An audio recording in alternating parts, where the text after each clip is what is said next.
All right, so we're at Sherwood Forest, the part of the National Nature Reserve managed by RSPB, and the site is really important for deadwood insects known as Zapras ilex.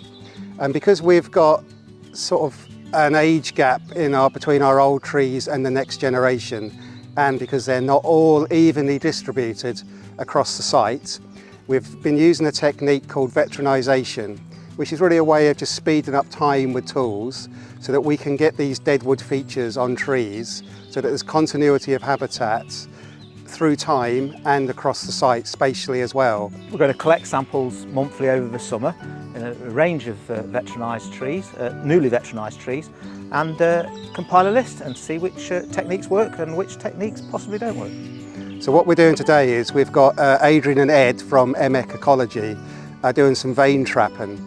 So this is a technique used to catch insects to see what ones are using the features that were created a couple of years ago.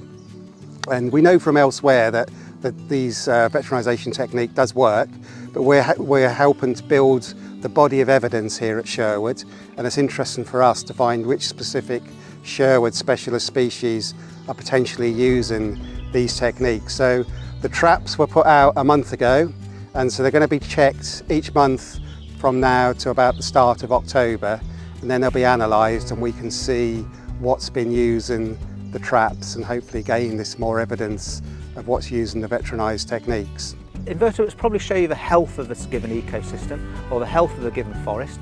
For example, in Sherwood Forest, Sherwood Forest is, throughout the entomological world, Sherwood Forest is known as one of the best places for deadwood beetles in Britain. Probably ranks along with Windsor Great Park and one or two of the other really strong sites within the UK. The traps are designed as a flight interception trap, so the beetles, they can smell the dead wood, the adults, so they'll fly towards. So we put the traps over the features, and in the area we're in we've got horse kick damage, a woodpecker hole and a lightning strike. We're also using a control as well, which is a tree that has no veterinised features, just to see that they're not just randomly appearing on these trees anyway. So they get caught and collected so they can be analysed at a later date, because it's a very specialist occupation. The beetles and bugs are filtered out, preserved in isopropyl alcohol, stored in this until I look at them down the microscope at a later date. In this first instance, I really don't know what we're going to find. The first sample we looked at was definitely species of that ilk, so there was definitely species of Anobium, which are like a woodworm type beetle. There was definitely leodid beetles, which are like a fungus feeding beetle. So the signs from the first one or two traps are quite promising. Now most of these insects, most of the really rare insects, live in really, really old oaks. They live in old standing timber, and they're seldom seen because they're living deep in the heart rod. They probably only come out for 1 or 2 days in a year, so you're not going to see them unless you passively trap for them. People don't see them. People very, very rarely see them unless they're looking for them. You wouldn't know they were there. If those trees go, those beetles go.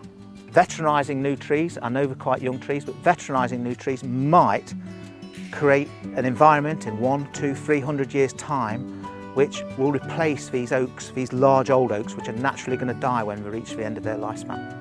So they will be replacement trees for the ones which are already in the forest. Because at the moment there's a real disjoint between the 700, 800, 100-year-old oaks and then there's probably not many 300 or 400, 500-year oaks, and there is not the age profile which we require to support these beetles over the next 2 or 3 millennia.